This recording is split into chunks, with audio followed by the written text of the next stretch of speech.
My name is Yuri Timchuk, and from time to time I hack different things. And this talk is essentially how you can version and release your code using Git and GitHub and Firewall.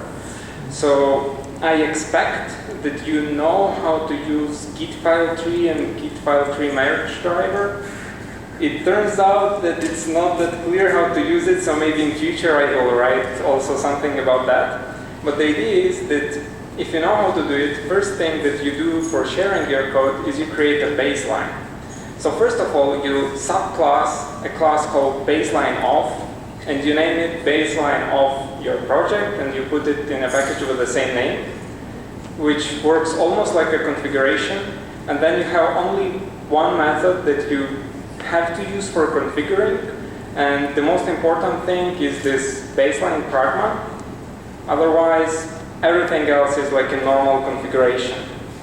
And then what you do, you store it in the same repository as your other packages. And then you publish it on GitHub. And let's see if you have like baseline named baseline and your project name. Then you have some username and the same project name at GitHub. The only thing that you need to load your project is this script. So essentially, you can give different names for GitHub project and for your baseline. You just have to specify them in right places. But you can already load your thing like that. And the main idea is that you don't have to specify little versions of your packages because it's already in one Git commit. So this will be versioned by baseline, and you will only depend on the other projects. Now, if you look in more detail on the repository URL, this is like the whole scheme. So first of all, you have a username and project name, which are on GitHub. And then you can put colon, and then you can put either a branch name, by default it's master if you don't put anything, or you can put a tag name, or you can even specify a hash of a commit, so you can load exactly the commit you want. And then optionally, if your repository is not, if your Monticello repository is not in the root of your repository, you can put / and path. Also, you can see that there is, at the beginning, there is GitHub : /. Instead of that, you can use Bitbucket, if you're a fan of Bitbucket. Now, this is a concrete example of loading Quality Assistant version 1.00. So you can see there a tag 100. Also, you can load other version, or you can load the development branch, or you can load some advanced critiques branch. Something is complaining. Sorry. If you are using branch feature development, you can use that also.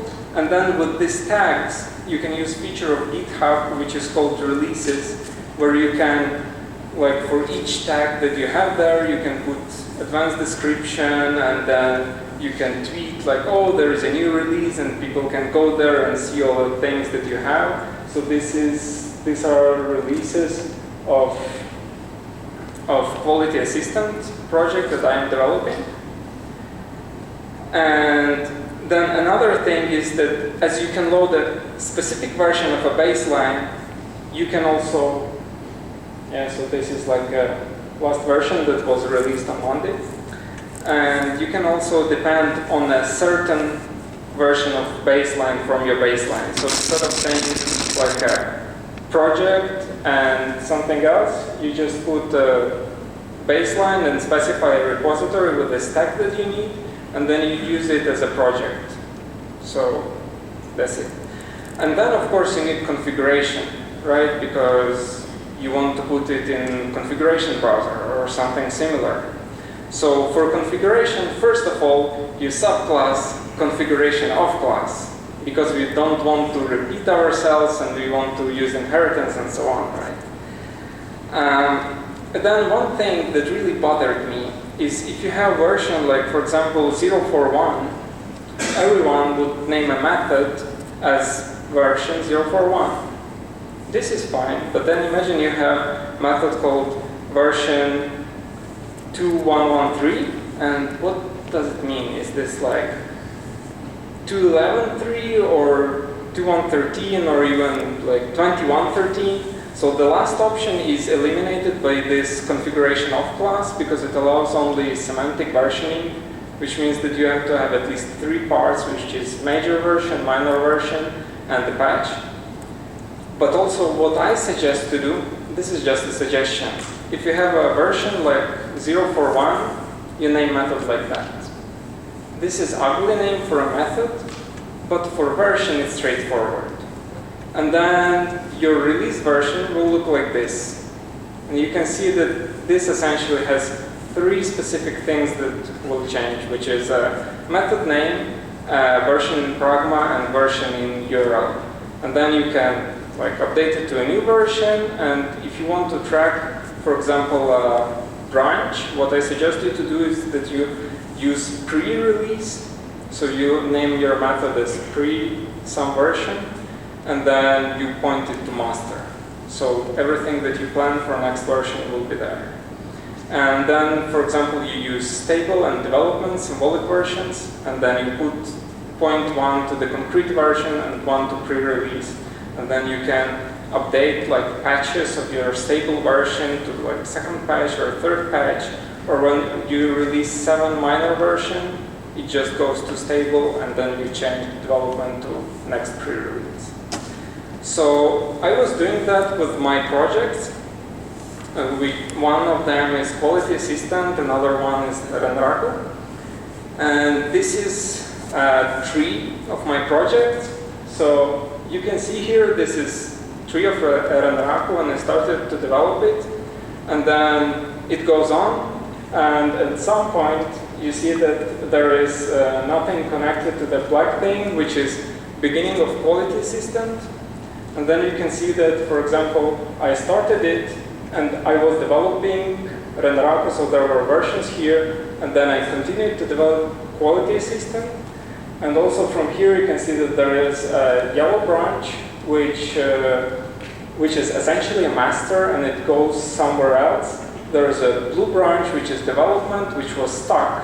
And there is a purple branch, which you have to memorize, because then there will be a cool stuff up front. So then when we move on, you can see some special branching things in Quality Assistant. So for example, I had a development branch, and I was always merging it into master for each new feature.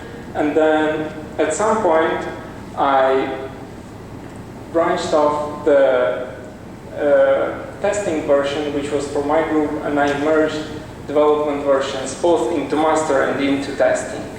And then you can see that I was developing in master and adding changes to this testing version for my group. And then at some point, actually in Quality Assistant, I had an implementation of Renraku. So I moved it to Renraku with this commit, and then I worked on it a bit, and then merged into Renraku master, and then I continued to work with Quality Assistant. So you can do all this software evolution thing, which is a bit hard in Monticello, for me at least. And this is the full tree of my project. And also, if you want to know more about Quality Assistant and Renraku, there will be a talk on Thursday at 2:30 p.m. that I will give.